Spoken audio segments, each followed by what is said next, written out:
So, Nottingham Forest, 0. Arsenal, 0. Back-to-back 0-0s when we could put a dagger in Man City. Absolutely embarrassing on my side of it anyway. I thought the only player that can come out of that game with any ounce of credit for me personally is Saliba. I thought the rest of them were absolutely awful. Yeah, every single one of them today was not on job. Yeah, the manager's substitutions, disgrace. Yeah, how do you take off a striker and put on a DM to play up front? What are you doing, bro? You then take off Zubimendi, yeah, who was ducking out of tackles all game. Odegaard, don't even get me started on that guy. Yeah, I don't want to see that guy play for this club again. He is an absolute waster. Yeah, he was ducking everything, just walking around. Didn't want to know today. Yeah, as soon as Anderson had him, yeah, disappeared. Make sure you follow Kenny Kem 1972 on Insta.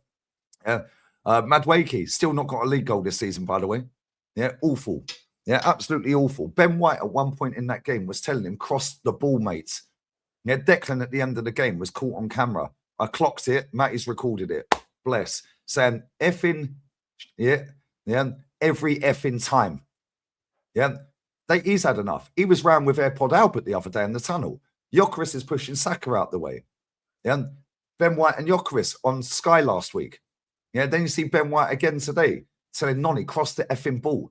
And then you see at the end of the game Declan doing that. Them players know. Yeah, they're on borrowed time, some of them. Yeah, they're playing with injury, a lot of them players. That was another missed opportunity. Yeah, we could have really done Man City today if we had gone and had a go. We didn't even bother, Kenny. Sorry, I'll shut up. It's your fan cam. Sorry, mate, but I've had enough, mate. Well, first and foremost, who says that it's the title race is a two-way? It's a three-way.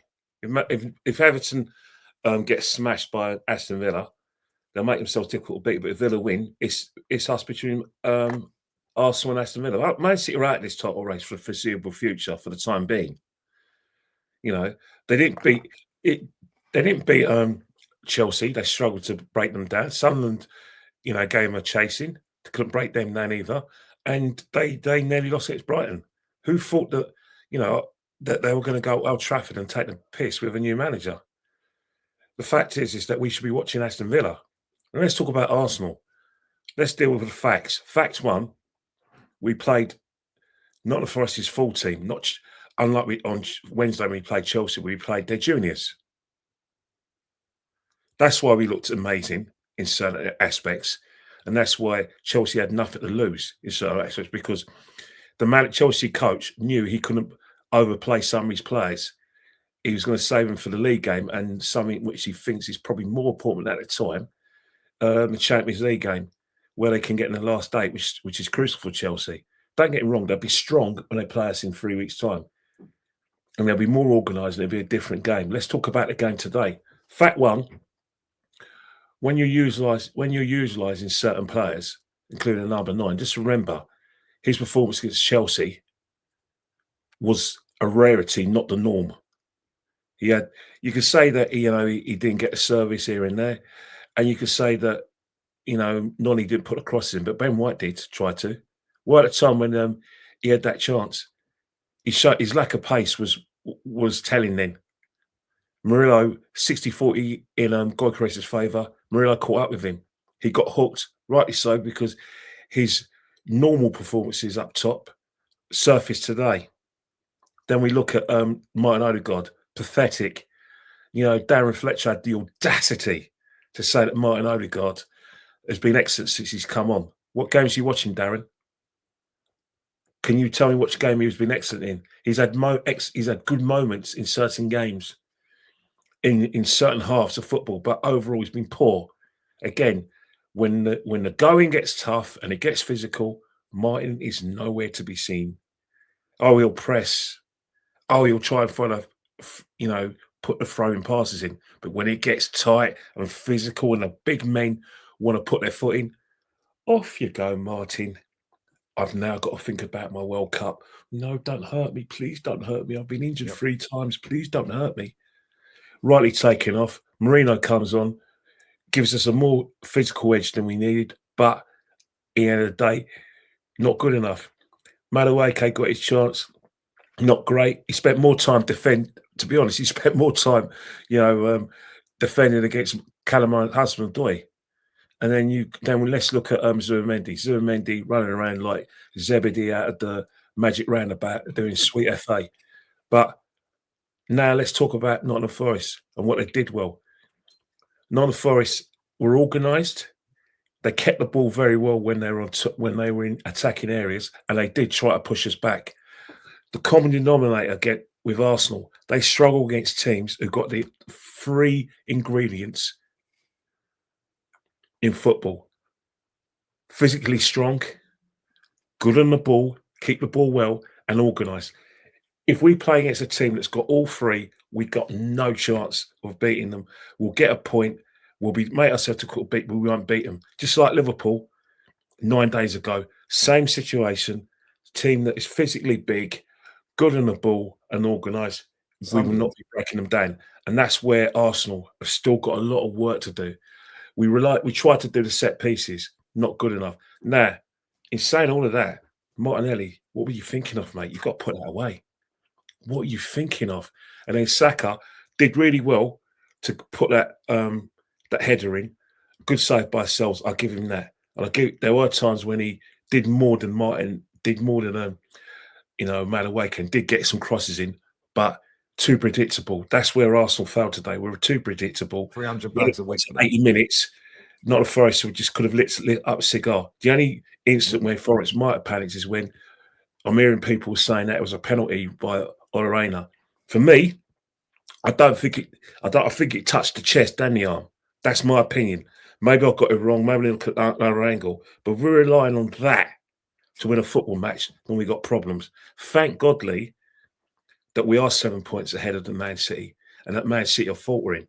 But don't fall asleep at the wheel on Aston Villa. They got nothing to lose, mate. Nothing to lose. No, facts. Yeah, I thought it was a penalty, but a lot of people in my chat were saying it touched his chest and his arm. If that is the case, I didn't see that on the replays. Yeah, but if that is the case, then it's not a penalty. But for me, it's a penalty. I also think Timber was a lucky boy today. I thought he was awful. Yeah, and he got very lucky. He should have been sent off. What the condemnatory? He's not a left. He's a right back. He's only playing for 3 reasons: one injury to Hincapié, injury to Calafiori, and Marzu Skelly's useless at left back. Let's cut through the way to take. Ben White looked knackered as well. That's second half. Ben White, I thought first half played really well. Yeah, second half he faded real quick. The reason why Ben White is good in the air, but you put Ben White against a left winger, a left wing with pace and with quick feet, he's dead. Now you put them against Timber will give him a game. One thing you can't say about Timber, he might not have given us much from an attacking point of view, and he might have been an orthodox left back.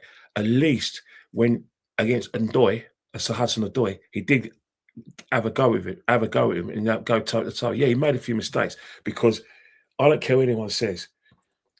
Left footers should only be playing at left back. You can get away playing left footers and right footers in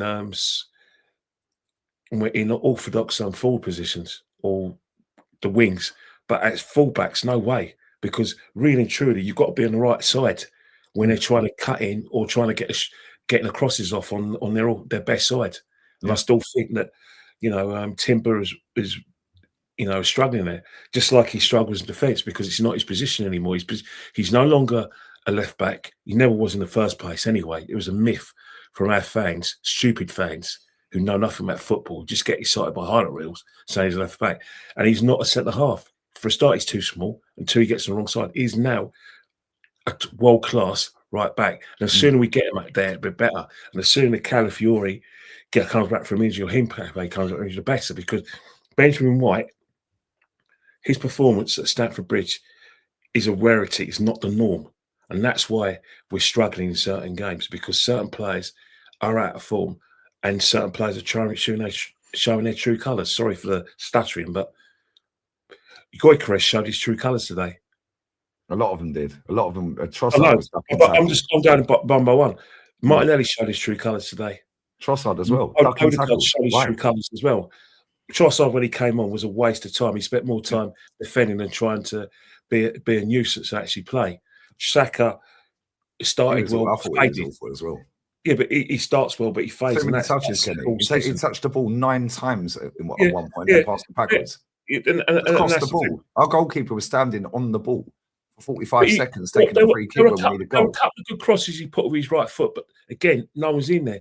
I thought Jesus might as well waste of time on the bench because he did nothing of any significance. But that's the situation we're in now, where thank God that we have that cushion. Man City are dropping points, but we shouldn't. Let's just say we have to sleep with the light on when Samira around for the time being, because if they win tomorrow, they're still sniffing around. Mentally, Man City are not in this title race mentally, because you can't have these last 4 games and not win any of them. You're not title contenders if you can't win your last 4 games. The only thing that I'd say they're still in it for, and I hear it, and I do agree to a certain degree, right? They've caught an 8-point lead before. We're only 7. If we went 9, subconsciously. But mentally, you have to be winning games. You have to be playing well. You have to be breaking teams down.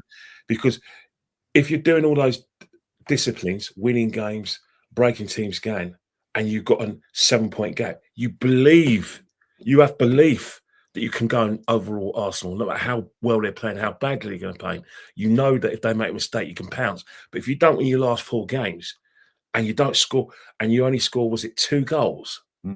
But you're not mentally in the right space to challenge for the title. Whilst Villa have got nothing to lose. And to signing players. And they'd be signing players.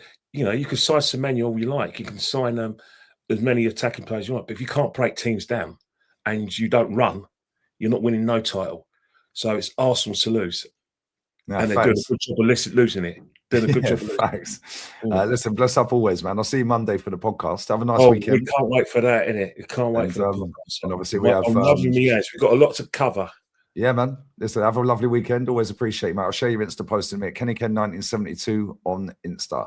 Love. Jezza next. Matty, then the emergency meeting. Love.